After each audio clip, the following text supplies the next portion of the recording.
This morning, everybody. This is the precinct where the Deputy McCartney, arrived to call to duty every single day. And this morning, a growing memorial in his honor to support him and his family. Candles burn bright. There are flowers, teddy bears, toys for the kids, letters thanking Deputy McCartney. This has been a place where people that don't even know the McCartney family have been paying their condolences, thanking law enforcement, especially Deputy Daniel McCartney. It's people who have a pain in their heart from what's transpired and are trying to tell you that in whatever way they can. It's a tough couple days for everybody. Dan was a great guy. I mean, he really was. He was a devoted family man. Every time we talked, he'd talk about his kids and his wife. Loved being a dad, but he loved being a cop. He was really good at it. Now, that was Sheriff Paul Pastor and Deputy Kevin Pressel, two men who knew Daniel McCartney and speak just so highly of him, sharing their thoughts about his life yesterday. We know there are so many stories to be told. Today, though, now a procession for the fallen deputy happening today about 1 o'clock, just after lunch. Deputies and other law enforcement will be escorting his body from the medical examiner's office in Tacoma to Mountain View Memorial in Lakewood. The procession, again, about 1 o'clock today. The department's firming up some details there, but we're going to stream that live on king5.com and on our King 5 Facebook page. Now, meanwhile, the investigation continues. Now also talk about this second suspect who was arrested yesterday under some unique circumstances. Alex Rozier standing by now at the scene of where this all happened with an update there. Hey, Alex. Yeah, Jake, you can see behind me here, this is the home where the call first came in, and Pierce County Sheriff's deputies continue to watch over it with some crime scene tape. Just down the road from where we're standing, police say the suspect shot and killed Deputy Daniel McCartney. Deputy McCartney, he was responding to a burglary call. When he showed up, the suspects ran, he followed.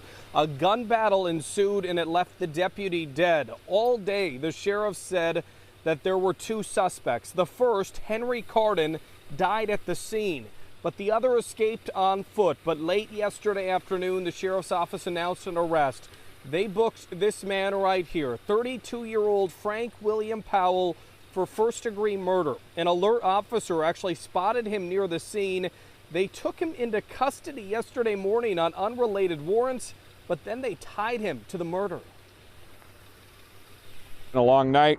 We've notified the family that that's occurred, and we've notified our own people that that's occurred.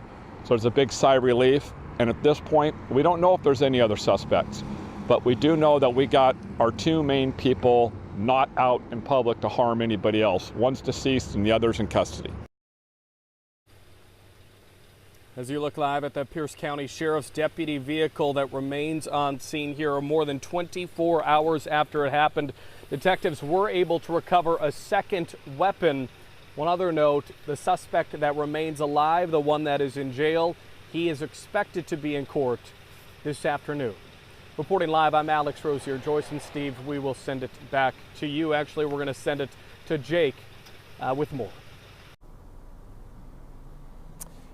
Alex, thank you. Also, this deputy being celebrated in the community of Yelm, where him and his family called home. A lot of people saying nothing but high praises about Deputy McCartney and his family. We've mentioned he was married, the father of 3 boys. Friends say that his wife was an entire world. His boys, of course, a huge part of his life. People say he was the best father ever. We've also learned he had kind of a second family at the local CrossFit gym there.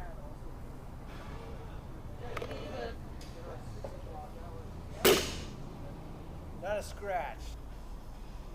The gym opened up yesterday for anyone to come and share stories about McCartney. Many of the coaches and members of law enforcement were there. Gym members prayed together before each class, then they worked out together.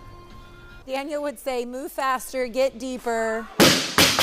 CrossFit's a family. He was part of that family. He would be one of the first ones in the doors, gathering us up saying, hey, we need to get together. We need to be together during this time, and we need to work this out as a family.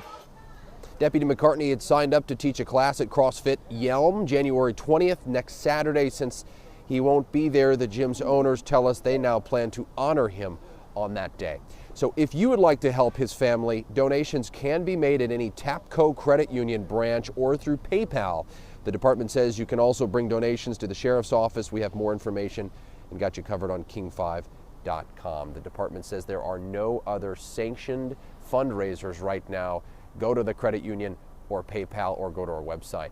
Those should be your first move there. So we are continuing to follow this. Again, the procession expected later today. Stephen Joyce, this memorial behind us growing, expecting more folks to stop by this morning before they head into work. All right, Jake Whittenberg reporting live in Pierce County.